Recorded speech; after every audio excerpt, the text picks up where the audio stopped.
Hey, welcome to the Data Driven Real Estate Podcast, the podcast for real estate professionals dedicated to driving business success using data. I'm Aaron Norris, and with us today is co-host Sean O'Toole. Welcome, Sean. Hey, Aaron. Great to be here. Oh my goodness, a new adventure. Why the heck are we doing another real estate podcast? There's certainly a lot out there, but a lot of folks aren't data driven, and I'm not hearing enough about that, I think, and it covers such a broad set of topics across real estate that, I think it's needed still. I'm so excited to be with PropertyRadar. I've been stewing in data for the last 15 years. I'm a fellow data nerd, so I'm very excited to tackle this and all the variety of topics that can encompass. I think data-driven real estate makes it sound like we're just going to talk about real estate, but so many different things impact real estate, which I think is why I'm so excited. We get to cover so many different topics and strategies and whatnot. I guess not only do so many things impact real estate, but real estate impacts so much of our daily lives. That's true. And now during both directions. COVID-19 and so much going on in the world, we're in an election season. Man, we're going to get to cover a lot of juicy stuff just this year alone. There's very little as important as housing and basic shelter and the hierarchy of need. Exactly. Let's cover really quick. Maybe some people land on this channel and they don't know either of us. How did you even fall into real estate, and why are you here? Real estate is an asset class. How did you land here? Well, I was in tech, 3 different startups in the Bay Area. And after the dot-com crash, took a little break from tech and was trying to figure out what I was going to do next. I'd always done startups, and 2000 wasn't a great time to start a tech company. You think? And actually got introduced to somebody flipping foreclosures, and they said, hey, you should go write some software for him. There weren't very many people doing that. I didn't really have much interest. But I think everybody has a little curiosity about foreclosures and buying foreclosures. And I went to talk to him and ended up really interested in the business, and ended up flipping 150 properties. And total accident, wasn't in the plan at all. Now, you're talking about trustee sale, right? Trustee sales, foreclosure sales in California. Man, that is not an easy piece of the business to get into right out of the gate. No, it's the toughest. It's pretty much the toughest way to invest in property. And it really helped that I was a very analytic, data-driven person, because out of all the ways to invest in real estate, it is the most data-driven. So it's kind of perfect. And really risky. Yeah. You also didn't plan to be in real estate. I did not. I was, let's see. I grew up in the family fix and flip business. So rehab. You had a background. My dad. Yeah. The very first memory I have is sucking cockroaches off the wall with a vacuum as my family members were pulling up carpet out of a house that was infested with cockroaches is an understatement. Because I was doing it all day. It was that bad. Oh, man. No wonder I did so well in New York. I'm not as afraid of bugs and rats. But growing up, I ended up in the arts. So I moved to New York City to pursue, Broadway. The only weird thing is I fell into acquisition and merger presentations at a Wall Street company. And I knew there was something wrong with me when I'm like, this is really interesting. And that's where I learned to do charts and graphs. And I just sort of fell in love with the data piece. Ended up moving back to California. I had a family member get ill. I was never expecting to move back to California, and work for an architectural lighting firm. And I just sort of fell in love with real estate and all the different facets. I've always loved construction. And then I was about to go back to a Wall Street company when Dad invited me in 2005. He wanted to write a report called The California Crash. I just happened to know how to create a 400-page book with a heck of a lot of charts, and the rest is history. So yes, lots and lots of data over the 15 years.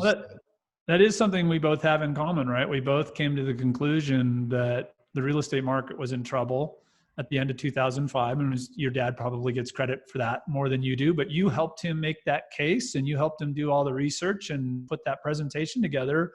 And you saved hundreds of people from losing their life savings. And you tried to save lots of others that didn't listen, but I you hear know? both of those conversations a lot. Well, how did you land on that? I mean, at the time, I mean, you had some of the biggest economists in the country um, that were butting up against that. And the media, everybody was just like, real estate is the darling, you breathe and you make money. Yeah. How did you land there?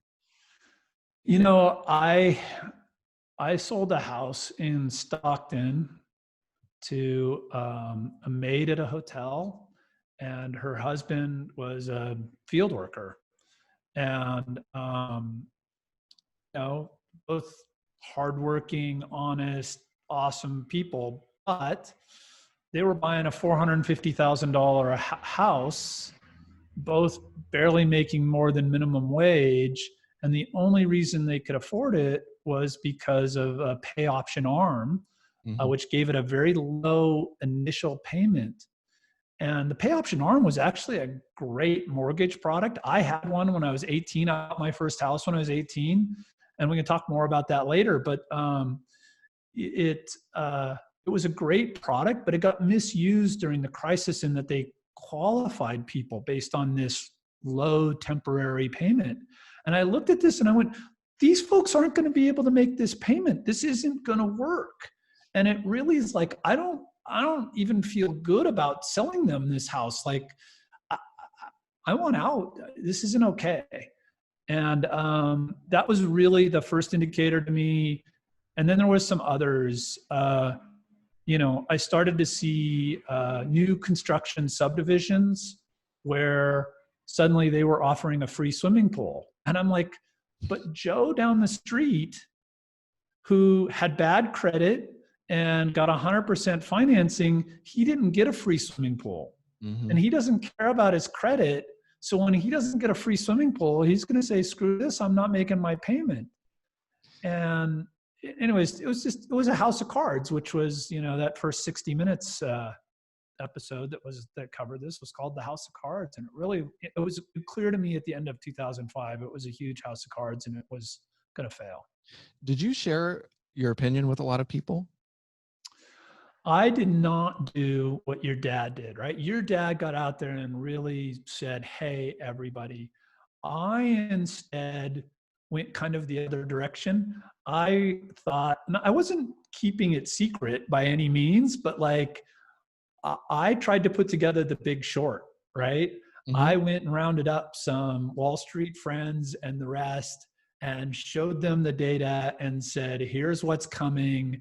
And I want to put my life savings into shorting New Century, Countrywide, and these various lenders. And had I not gotten talked out of it, Foreclosure Radar and Property Radar would have never had existed because I'd own a private island. Right. Gosh darn it. Well, I I didn't know as much about the market timing stuff, and I know Dad how much work he spent putting those 400 pages together when we did, and he got a lot of flack. It wasn't fun. I mean, we did the news media round line, and we were sort of the opposite end of the spectrum because all the other economists were saying it was good, but the one that stood out for me the most was the building industry. John Burns had us out at the Builders Association, and in '05, Dad told them if I were you, I'd sell everything and buy everything 50% off in a few years. And he was almost laughed off stage because it was set up as a debate, and the other guy at the time started a PowerPoint presentation with the cute little girl blowing a big bubblegum bubble. And it was just like, oh, this is going to be a soft landing. Um, but I just remember that feeling. And he only got invited back in '06 up against the Wall Street builder analyst because the builders started to get uncomfortable. And the feeling was very different that year. But, you know, uh, just a lot of people weren't wanting to listen because it was so good. Timing is so important. Um, and if you're not data driven, it's so easy to be emotional. So, You you and I have mentioned your dad a couple of times. Just really quickly, Bruce Norris oh of the yeah. Norris Group, famous hard money lender, and really built a big reputation by going out and letting people know, at least in California and especially Southern California. So, anyways, I just a shout out to Bruce because he definitely I think was probably one of the most vocal folks in the United States on getting out there pre-crisis. And after not doing The Big Short, started a company called ForeclosureRadar, which was very well timed to help realtors and real estate investors, government agencies, and others understand what was going on with foreclosures. But obviously, that's how we got here, right? Did you develop that tool while you were buying at the courthouse steps, or? Yeah, initially I built it for myself. For those in the software industry, I built it originally as a single tenant product, right? It was made for me and only me. And so I rebuilt it from scratch to be a multi-tenant architecture. I spent 2006 rebuilding it and launched it in 2007, just ahead of the foreclosure crisis. Obviously, we'll talk foreclosures and lots of stuff, but there's lots of topics we're going to touch on here, right? That's what I'm so excited about. Data-driven real estate podcast. Yeah, we don't have to just talk about economics. And one of the things that I love the most is sort of looking outside of real estate and things that can impact real estate. And I think that's why the Norris Group had this event called I Survive Real Estate, and you were the most frequently requested guest star.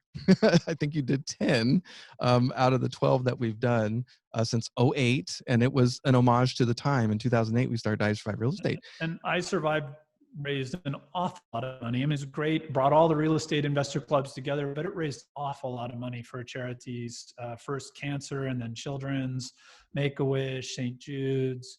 So yeah, pretty awesome. And being able to talk about all the strange topics, and you were always able to talk very succinctly about things outside of real estate. I'll never forget the time that you brought up 3D printing. You brought up 3D printing to your son, and then you start thinking about, okay, well, if I'm a Home Depot and I don't have to have an entire section of, screws and bolts because I can print them on demand. I mean, I just love talking about the future. Is there anything, what are some of the key things that you look at that can impact real estate sort of in the future and then technology sector? Yeah, I think there's just so many different things. I think Hyperloop's really interesting. I was traveling one time from Reno to Vegas, right? And you go down this long section of road and it's dead town, town with restaurants and gas stations, dead town, town with gas stations and restaurants. And you're like, who picked which of these towns thrived and which ones died? And why did the ones that died die, right? What happened? And I had this epiphany that it was fuel economy and range on cars. Right. And back in history, when the fuel economy was lower and the range of a car was less, you needed each one of those towns to refill. And you were going slower and you needed to refuel and maybe get some food and whatever. And as the range of cars improved and the speed of cars improved, right, the need for those towns decreased. Right. And you left ghost towns in their wake. And so you think about Hyperloop, which theoretically you're traveling 700 miles an hour, right? And if you can go from LA to San Francisco at 700 miles an hour, is there a need for a stop anywhere in between, right? Right. And what does that do for all those communities and all those economies if,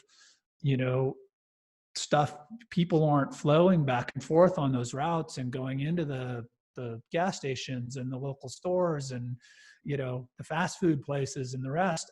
I think there's, so I think transportation, vertical takeoff and landing, aircraft changes so much, right? And I don't think people really are fully appreciating how much of an impact transportation has on housing. So just as one example. Well, and then you've got the juxtaposition of COVID-19 and a lot of conversation about people rethinking their urban existence. And this happened early on in COVID-19, where just even if you look at LA versus Riverside County, Riverside was one of the first that ended up coming out with a penalty. I was talking to some investors last weekend who had a Airbnb, and they have a neighbor that's not very happy about it. And I asked them if they continued renting it. They're like, "Oh no, it would have been thousands of dollars because the neighbor was on watch." So you had LA people trying to escape the urban environment, but so you've got something like a hyperloop, and then are we rethinking urbanization, and do we want to live in a rural environment? What makes up a good city? Oh, Right. good stuff. And, most people that talk about wanting to improving affordable housing, their big answer is vertical. Got to go vertical, Right. development, greater density, right? In a COVID-19, is vertical development, greater density, packing a bunch of people into elevators? I don't know that that's the answer, right? So I think there's a lot to think about with that. And I think ruralization, I don't think people fully realize with work from home, now it's easier to go be someplace where maybe work isn't down the street, right? Or work isn't within commuting distance. So that enables some ruralization. But I think there's a bigger one, which is SpaceX and others are now launching low Earth orbit satellites. And low Earth orbit satellites could bring high speed internet to just about everywhere. And now you can be out in the woods and be doing this podcast and nobody would know you're miles away from everything, Right. especially with your blue background. Exactly. You never know. And you could swap out the background as exactly. I just being able to go to CES the last few years. I love studying home technology, artificial intelligence, virtual reality, and I'm constantly running it through the filter of how is this going to change how real estate happens. So one of the things, and a book I just bought is The Future of Education, talking about how some of these convergence of technologies is going to change. What if you're in a market like Riverside? We have 4 universities. What if we don't need 4 universities? And we're reliant on 50,000 students coming in every year. And you don't see something like that coming and time to get out as a real estate investor. I just Yeah. love this stuff. All right. Yeah.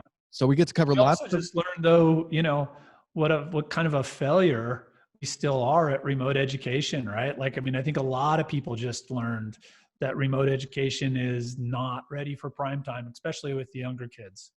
yeah, I agreed. I don't think parents are well equipped, and all of a sudden probably teachers are going to be much more appreciated as soon as they're allowed to take kids back for sure. I So sure hope so. well, okay, so we're going to get to cover lots about the future. I think marketing is another really big passion, certainly of mine. Using data, it's gotten, for me, it's very much a conversation about Wall Street versus Main Street. I saw on the website somewhere you sort of had a quote saying that Wall Street was really destroying small business. Um, why are you so passionate about small business, by the way? Well, small businesses who gives to the local soccer team and the, football team and supports the local economy and supports the local nonprofits and all the things that do good in your area. They also employ folks locally and, they create wealth locally and that wealth gets respent locally. And sorry about that. And, if, to the degree that that wealth gets sent off to big companies someplace else, you know, that's how communities die, right? It's the old joke about, thriving small town, Walmart comes to town, everybody starts shopping at the Walmart, all the local businesses go out of business, nobody has jobs anymore, nobody shop at the Walmart goes out of business, and the end of the town, right? And I mean, it's an oversimplification, but you think about that with e-commerce and Amazon and the rest, right? But I'm a free markets guy. Like, I'm not saying, hey, there shouldn't be a Walmart or hey, there shouldn't be an Amazon. But what I do think is it's important for small businesses to have the same tools and the same abilities and the same capabilities and a chance to compete and the chance to do things I love the term "do things that don't scale." That's something that got popular in my business, the tech world, Hmm. right? Like to get a business going, you got to go do things that don't scale, right? Like Airbnb. The founders of that are famous for having like drove around and take pictures of each house to make sure that each one looked really good. Now you can't do that on large scale, but when you're starting the company, you have to. And local businesses can do things that don't scale and they can differentiate themselves. I think that's what our industry is really going to need to focus on too. It's really that qualitative versus quantitative conversation, that quality piece being so key because quality doesn't always scale, Right. especially those high touch points. And data coming out from the Builders Association, the National Association of Realtors shows that even Gen Z is looking at buying sooner than their Gen Y cohorts, millennials. For the most part, they want to use realtors. So it's just us using that kind of data to more effectively talk to the people that we're trying to reach. So you've got these Wall Street companies that have that kind of data, and how do we as Main Street get more sophisticated in what we're doing? Well, and, I think something that I fell into it. I came out of Silicon Valley, tech companies using data to drive everything, and by happenstance ended up working in the foreclosure business and dove into public records to find foreclosures. Right at first, I was just like looking in the newspapers, right, and then I realized I would go down to the steps and they'd be calling some address and I'm like, that wasn't in the newspaper. Well, these things can postpone for a while. Oh, so I got to go look in the old newspapers. So I go look in the old newspapers and I'm down at the steps and they call an address and I'm like, well, they didn't call that one. It wasn't in that newspaper. It was in some little tiny newspaper because they wanted to hide the fact that it was going to foreclosure. Oh man. Then I discovered the county recorder's office and that every single one had to be recorded there by law. And okay, now I've got a reliable source of data. And holy moly, all this other data that's there too. And the county assessor's office and the county court clerk and the rest. And I'm like, oh my gosh, like this is a treasure trove, especially for local businesses. And I learned later that big businesses do use this, right? If you take out a home equity line of credit on your house, you're probably going to get an ad from Home Depot. You're Hmm. not going to get an ad from your local hardware store, from your local home furnishing store, your local swimming pool dealer. Why not, right? That data is there.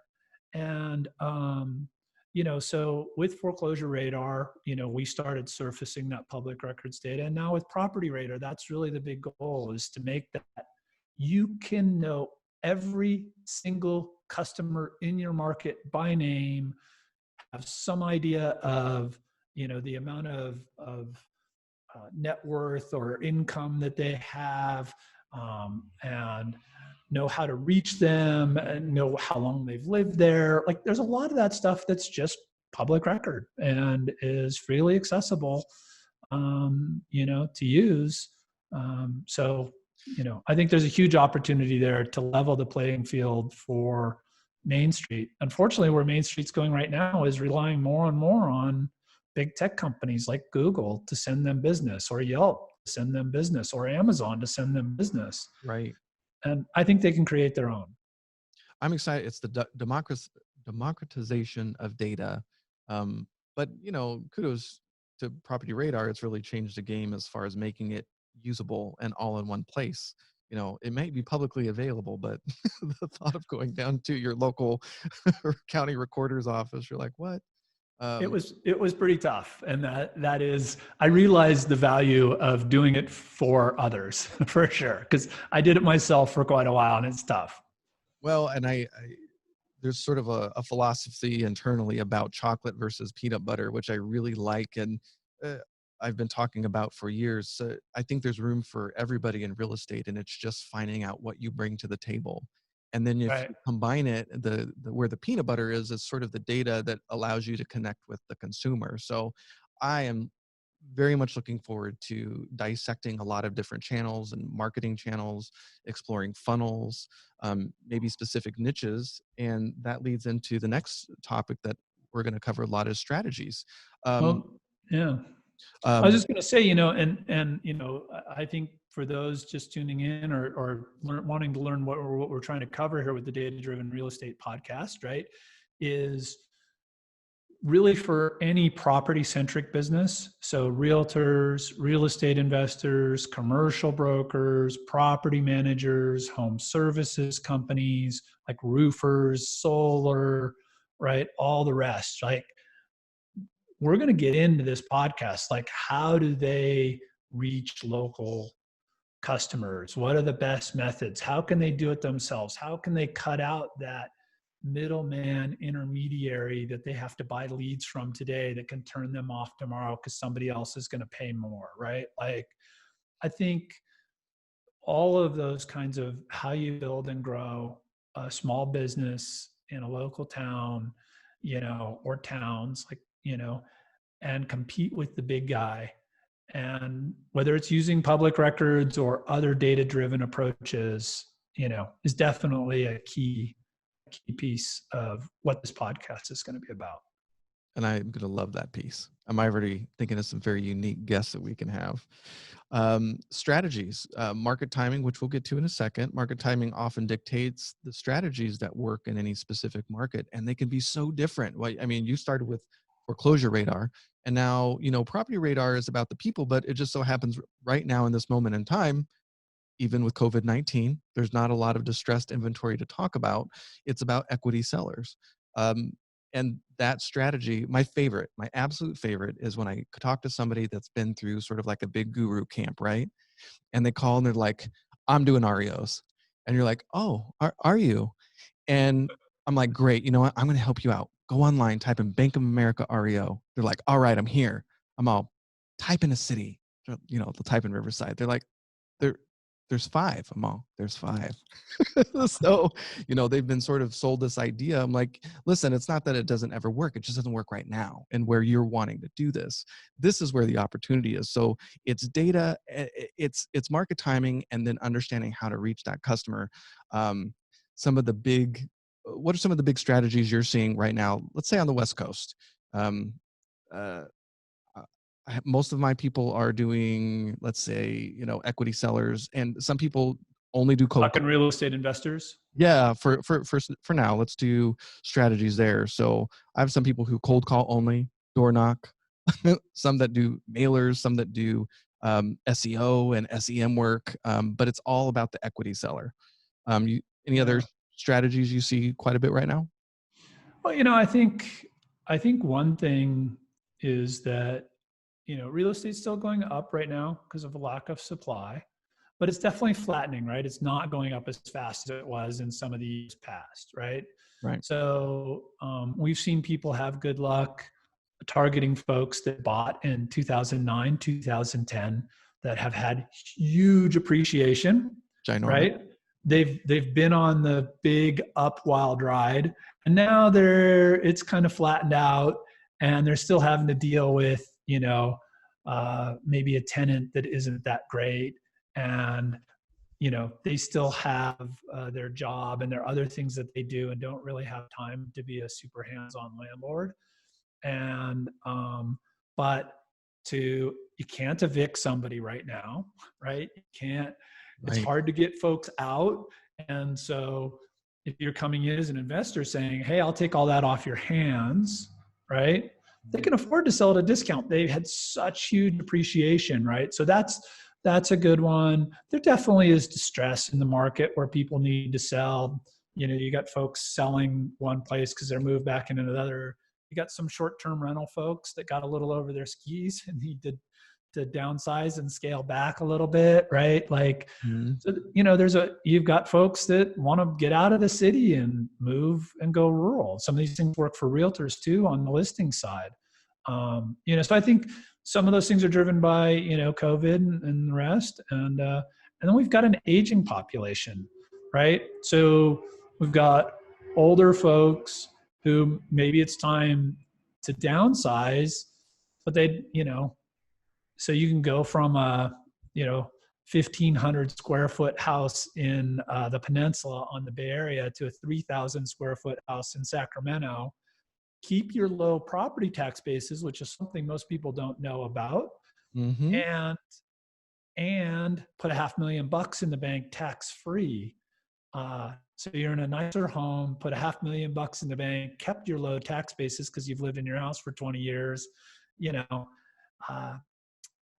so there's definitely lots of folks still moving, lots of folks still doing stuff. You just snuck in a really good realtor strategy that I don't think a lot of people focus on. You and I talked about that about a month ago, and I got on Facebook and I asked a question, and there was only a few realtors who said, "Oh yeah, I've used this strategy," and for those that had, it was like once By accident, right? Like, yeah, oh like somebody. yeah, one of my clients did that. It's like, did you think about marketing to other people like them? Oh no.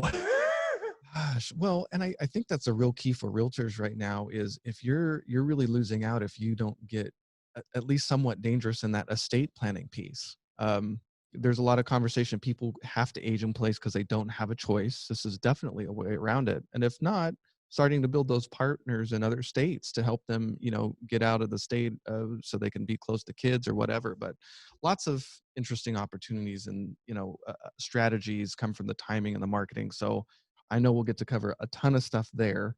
And I think not just strategies on acquisition, but I think we should also bring in, to the podcast, some folks on the operational side. Like one of the biggest epiphanies I had flipping real estate was something I actually learned from a grocery store guy, right? And he said, the most important metric in my business is turns on inventory, right? So the things that I put on the shelves, the faster they move off and get replaced, the more money I'm going to make over a year, right? And I'll put this in real estate terms as a flipper, right? Flipping real estate. Let's just say if I've got $2 million to invest, I'm buying $250,000 homes. Well, okay, so it's more than that in California now, but let's just do that to keep the math simple. So I can afford to have 8 properties in inventory at any given time. Mm-hmm. If I flip those in 90 days, right, I can flip my dollars, I can flip 4 times a year. I'm doing 24 deals a year, right? If it takes me 180 days, I'm doing not 24, 32, because it's 4 times 8, 32 deals. No. If I'm doing it in 180 days, I'm only doing 16.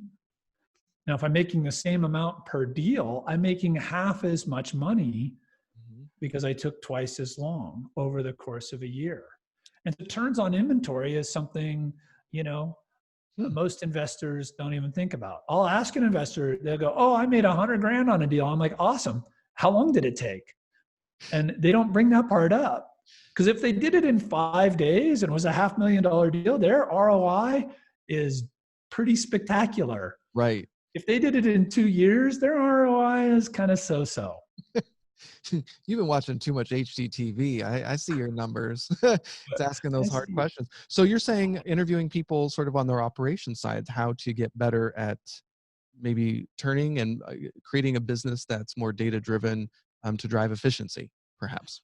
Yeah, we saw that a lot in the trustee sale business, too, later on, right? So as the trustee sale business got more competitive, we saw folks starting to bring in their own, rather than giving the listings to a real estate agent office, they built their own real estate office. Some built their own mortgage company. Some built their own title company, right? And had their own construction company and all the rest. And so even if the profit on the deal broke even, they made so much money off the construction, the title, the mortgage, the brokerage, and all the other pieces. It was still a profitable operation for them. That made it really hard for the folks that weren't doing all those things. That smells a lot like Wall Street, because that's what they're all doing, is vertically integrating all their services. We're going to have to come up with a hybrid term for that. Yes. Main Street that gets so sophisticated, they sort of act like a mini Wall Street. I like it. Yeah. No, that's a lot of the people at Trustee Sales specifically had to open their own brokerage just to save that on the sales side, for sure. Yeah. Okay. That's fun.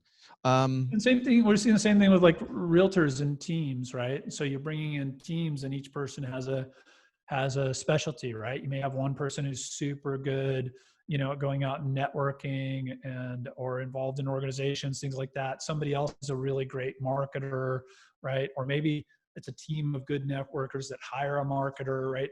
So I think you'll see more and more of that integration, right? I think teams are doing the majority of deals now Mm. on the realtor side, home services side, the solar companies and stuff, right? You're seeing more of that, integration as well. So. Okay. No, that was going to be, I'm trying to think of, all the interesting people we can interview there. Um, Advocacy work is another thing. Hopefully we'll get to cover housing affordability. I, I hate that during the downturn, I don't think it was anything new that specifically the real estate investor community was getting known as the sharks. And I don't know if it's just because of the iBuyer has come hot and heavy into the market, but it feels like all of a sudden the realtor community is maybe a little bit warmer to the local real estate investor because the iBuyers are on the scene. Are you feeling the same way? Yeah, perhaps. I certainly think realtors are feeling some heat from iBuyers and coming in. And I think it's an interesting model, right? Like, it's not fun having random strangers come through your house and I can just sell my house on this day, move out, hand over the keys, and then you'll come in, clean it up, and you'll, sell it and show it and take care of it. And I'm not there. I already have my money and moved on. Mhm. You know, I think that taps something pretty interesting. I don't know it's the only way that it can be done. I don't know that it's something that local realtors can't do if they put their minds to how to better solve problems, for customers. I think there's a lot of interesting discussions we can have around that. I hope to get in some really good, guest speakers on that, talking about what realtors can do. And then for investors, like, how can you be more like an iBuyer, right? So why, when you list your house, are you doing it the old way? You have a vacant, clean, perfect house that's easy for you to stick an electronic lock on the door and have somebody, back in Timbuktu, right, logging people on versus their phone, unlocking the door and doing virtual tours, especially with COVID-19. Every single flipper should be doing that if they're flipping a house. Like, there's no excuse for, right, Mhm. going and meeting and unlocking the door and lockbox and, there are things to learn from what these iBuyers have done. And I think there are things that the iBuyers haven't done that are still possible too, that we should be talking about. I agree. And I think there's a lot of opportunity to get down at the governmental level too, especially when it comes to the affordable housing. I belong to a task force locally, and that was my pitch to them. You guys are not talking to real estate investors who could help you build ADUs, and it doesn't cost you any money besides marketing. And And it's a huge upside for the investor because this investor has a single family home that rents for X. They can put an ADU in the backyard pretty inexpensively and now get X plus Y Mhm. and improve their return on investment, help solve, the housing shortage in some of these places, and do it essentially with infill, right? Like, there's great upside on both sides there. I know, it's just, man, there was just this, investors were the sharks back during the downturn. And I think investor and speculator sort of got blended into one and the same. So I feel like, yeah, I've been in the business for over 15 years. It feels like we've been fighting that fight for a long time. So advocacy work just in the real estate space in general is just a lot of fun. I love covering it from different angles, but especially coming to as a, affordable housing, maybe helping electeds understanding how governments have to think. Like California just redid their RENA numbers, their affordable housing goals. You've got some cities that I don't know how they're going to reach those if they don't work with the real estate community and Right. communicate. So, well, There's so many topics around affordability that are data driven, and I think a lot of, and then on the larger housing side in California, we have Prop 13, which is becoming a hot topic, and I think is mm, a lot of misunderstanding there, a lot of really bad data um, around it, and one of my favorites is how much. the cities and state lost during the downturn.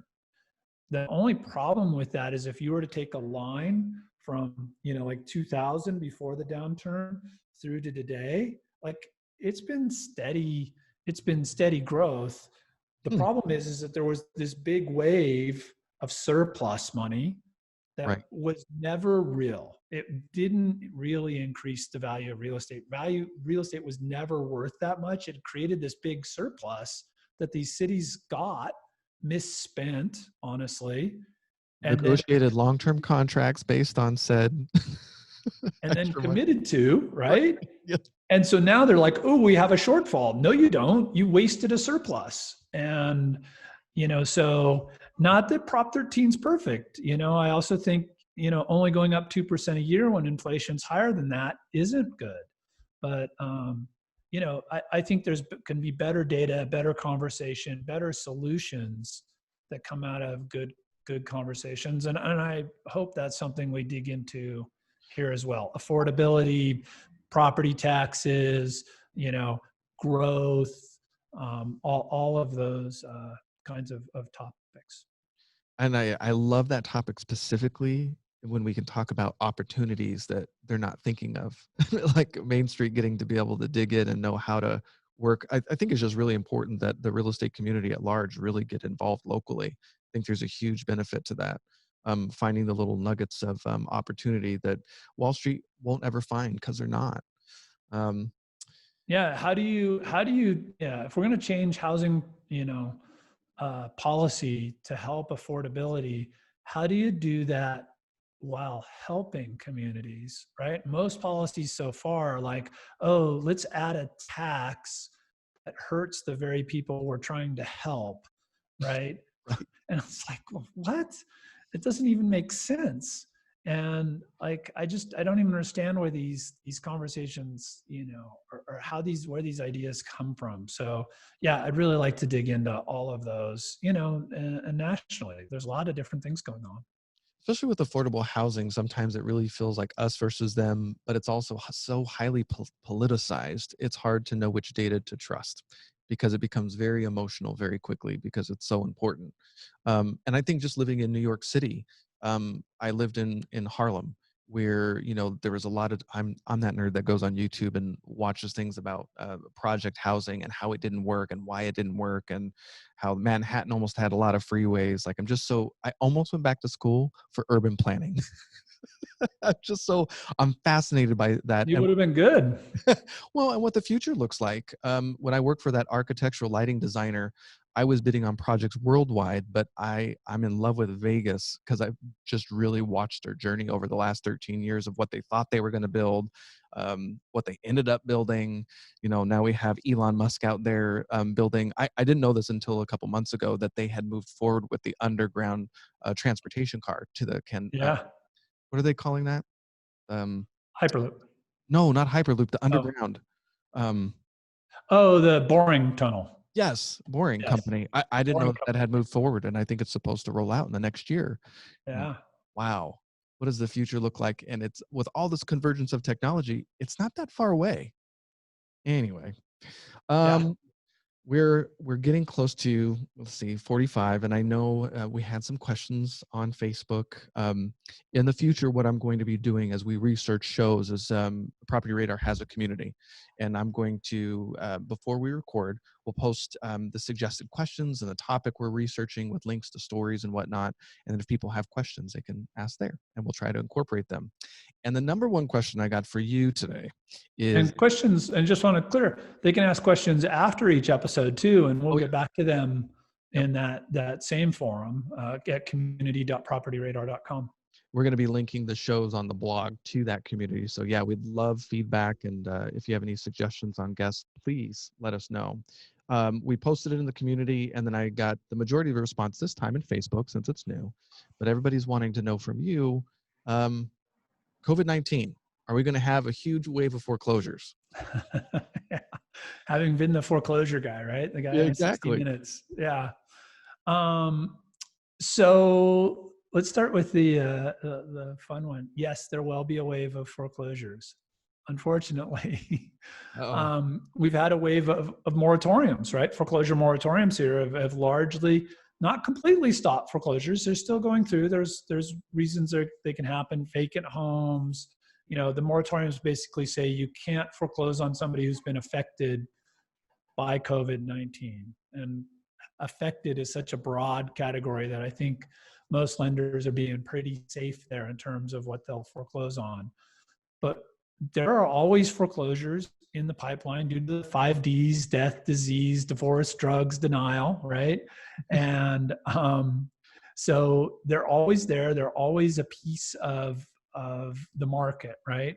And we completely stopped those due to COVID-19, right? Even the ones that were well in progress, maybe hadn't made a pay for a year before COVID-19 even started and were right about to go to sale, they haven't. And we're going to get a little wave when they say, okay, you can foreclose again, right? And just from that, whether having zero to do with COVID-19 other than as a delay factor. So we will certainly see that wave at some point. Depends a little bit here on how moratoriums lift and when they lift. Could be fairly soon, although I expect to see some extensions on those moratoriums. I think Fannie and Freddie just came out and said they were extending through the end of the year, I believe. Yep. Yeah, they were. So if you've got and that carried over to commercial residential as well. So apartment buildings, I believe. So they're trying to keep people in place, but not everybody has a GSE mortgage. Yeah. Then on the bigger picture, right? So will we see a large wave just due to the impacts of COVID itself? Number one is not soon, right? The foreclosure process in most states is a long process, right? A year or longer. We saw that stretch out to multiple years during the 2008 crisis. So it won't be right away, right? We're going to see that other wave first, for sure. And the inventory is starting to back up a little bit, right? So we'll see some there. But from COVID itself, people, job loss, those kinds of things, not right away. The other thing we have to remember is that the regulatory and banking environment fundamentally changed on September 2008, right? Pre-September 2008, if you were a bank, you were required to get rid of bad assets as fast as possible at whatever market price the market would bear. Mm-hmm. So you have somebody not making a mortgage, making their payment, right? You give them, you let them know they're delinquent, then they hit a certain number of days delinquent. You start the foreclosure process with a notice of default. After a certain number of days, you file the notice of trustee sale if it's a trustee sale state. And this in a judicial state, it would be a lis pendens instead of a notice of default and a notice of foreclosure sale. But still, you file these notices, right? And then the property gets taken to sale. And that happens in a very set period of time. At that time, the houses were all starting to be worth less than what was owed, because that was the fundamental problem in the market. And so nobody was buying them. Those investors of us down at the courthouse steps were like, I'm not buying that. And so it would go back to the bank. Then the bank was required to sell it, because again, they had to get it off their books at whatever price. At the same time, the banks took credit out of the market, right? So those people that would buy that house couldn't buy that house because they couldn't get a loan. So now you left cash buyers, right, looking for deals. And the market just fell. I mean, it fell fast and it fell hard because the banks were the motivated sellers in the market. What's different this time is that the regulators now, the push is to keep people in their home. Yeah. And even if it reaches a point where, okay, we got to take this asset back, right? Even then, it's don't put excess inventory on the market, don't drive prices down, because they learned something from 2008. We're not going to repeat that mistake. not on a wide scale anyways. Will there be it's not like all the banks get on a conference call and coordinate, well, how many properties are you putting on the market? How many properties do you have in the market? I think we'll see some exceptions. I think we'll see some markets get excess inventory. I think we'll have some areas hurt. We may see more distress in maybe urban areas, less distress in rural areas where people are moving and taking up demand. I don't think it's not going to be a perfect, every market's going to go up. Like, there's an awful lot of people out of work. We've really hurt folks at the low end. And I think some of the Fed stats, like something like 40% of households making less than 40K a year have suffered one or more job loss, right? Like, that's a devastating impact. And right now, through the end of July at least, like, unemployment and stuff is actually making up more than the lost wages because of the $600 weekly bonus. So we're not feeling it yet, but we're going to feel something at some point. I don't see any chance of it being like 2008. Well, the underwriting has been so different since 2008 as well. We don't have you breathe and you get a 100% mortgage. The products have so changed too. I am a very huge contrarian there. Underwriting doesn't matter at all. People's ability to pay doesn't matter at all. What? Pray tell. You're gonna have to dig into that one. So listen to this. In 2006, 5-6, right? On the radio, they were advertising a pulse loan, right? If you have a pulse, we'll give you a loan, right? Pretty much. And it was a disaster. It was terrible, right? Right. Now think about this for a second. In 2009, if you were a lender and you lended somebody without a pulse, no ability to make a payment, right? The money for a home, and they stayed in that home for 6 months, would you lose money or make money? Make money. Right? You'd make money. It has nothing. The only thing you need to worry about on underwriting is the value that you're underwriting the home for. That's hard. If that value is well supported by that local market, right? And you can get that value back at any time because you've got a good economy in that area and the rest. And even if the economy goes down, you're going to be okay. Like, you don't have any risk of loss. Interesting. I receive what you're saying. So one of the things I would have done after 2008 is I would have tied government-backed mortgages, right, because we've got artificially low interest rates on those, no question, right? Right. I would have tied the cap on those loans, right, to what was affordable to the people that live in that location, right? So you look at median income or bands of income and say, you know what?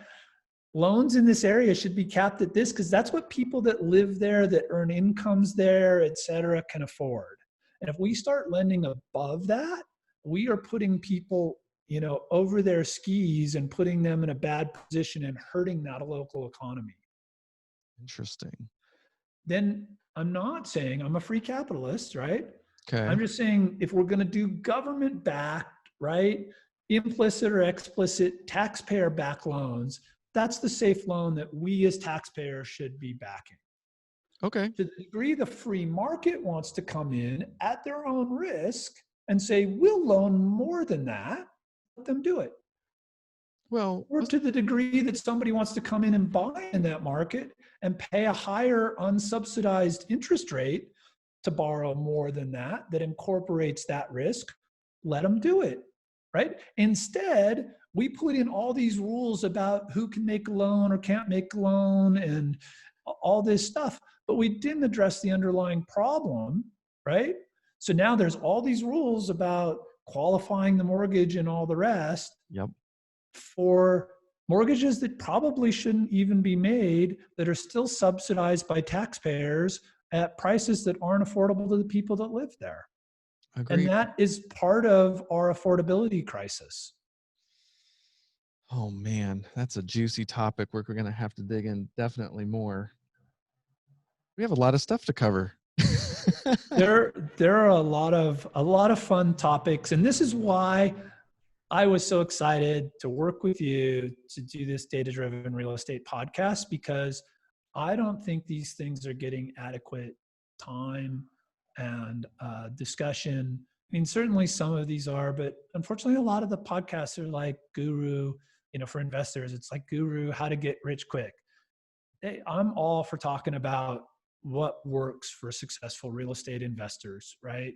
Mhm. What works for our successful realtor clients, how home services companies, but more in that, how do you build a strong, vibrant community, right? How do you build strong local businesses? How do you build policies that are inclusive and, make housing affordable, give people, people need shelter, right? Like there's these other topics around this that are just so important, and it's full circle. It's all tied together. And I'm hoping we can bring in a lot of really interesting people and get people to just think a little differently, question some of the things that they just may, take for granted because they've heard it for so long. I like that. Well, we've got a few minutes left. Did you want to cover anything about, I think there's some fear right now, or some confusion.